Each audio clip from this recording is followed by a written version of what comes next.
कहता है संदेह करो, विज्ञान कहता है संदेह करो जितना कर सको। उससे तीव्र विचार का जन्म होता है और तीव्र विचारणा से खोज होती है। उससे तीव्र विचार का जन्म होता है और तीव्र विचारणा से खोज होती है। धर्म कहता है श्रद्धा करो, जहाँ संदेह का कोई स्थान नहीं है। धर्म कहता है श्रद्धा करो, जहाँ संदेह का कोई स्थान नहीं है। संदेह से तर्क युक्त हो जाओगे और श्रद्धा से तर्क शून्य हो जाओगे। भाग दौड़ आपाधापी मिट जाएगा। तर्क शून्यता ही तुझे मूल उद्देश्य तक पहुंचाएगी। जीवन का जो मूल उद्देश्य है, तर्क शून्यता वहाँ तक पहुंचा देगी। दूसरी कड़ी है, कर्म तो सभी करते हैं, परंतु अधिकतर लोग फल प्राप्ति के लिए ही कर्म करते हैं और कोई कोई फल त्यागने के लिए कर्म करते हैं।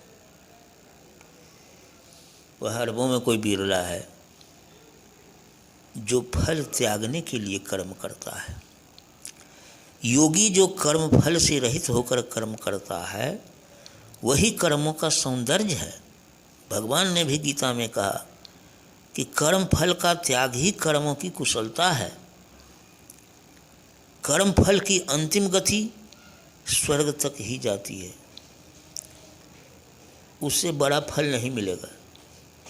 कर्म फल की अंतिम गति स्वर्ग तक ही जाती है, परंतु कर्म फल के त्याग से मानव केवल संसार से ही नहीं, स्वर्ग से भी ऊपर उठ जाता है। वही मोक्षावस्था है जहाँ से लौटना नहीं पड़ता। जन्म मरण का बंधन टूट जाता है। अंतिम कड़ी है, आकांक्षा रहित होने पर ही आत्मज्ञान मुक्त होता है। आत्मज्ञान सबके पास है, लेकिन वह बंधन में है। मुक्त कैसे होगा? जब आकांक्षा रहित हो जाओगे, इच्छा रहित, शून्य हो जाओगे, मौन हो जाओगे। तो इच्छा रहित अवस्था ही आत्मज्ञान को मुक्त कराता है, अन्यथा जन्म जन्मांतरों से वह बंधन में ही पड़ा रहता है। जिस दिन से तू भी कर्मफल का त्यागी बने, कि तू भी निर्विकार हो जाओगे, निर्विचार हो जाओगे, असीम हो जाओगे, असंग और अनंत भी हो जाओगे। ये सभी आत्मा के ही गुण हैं।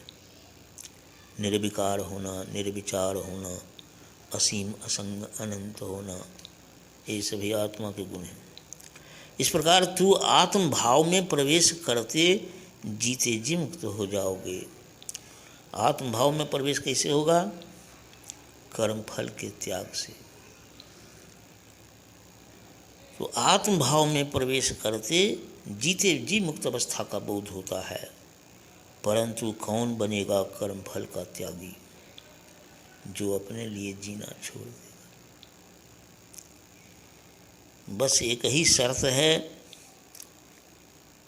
कर्म फल लेने के लिए ही सारी दुनिया पागल है, लेकिन जो कर्म फल का त्याग करेगा तब तो पहले अपने लिए जीना छोड़ना पड़ेगा, तभी संभव है।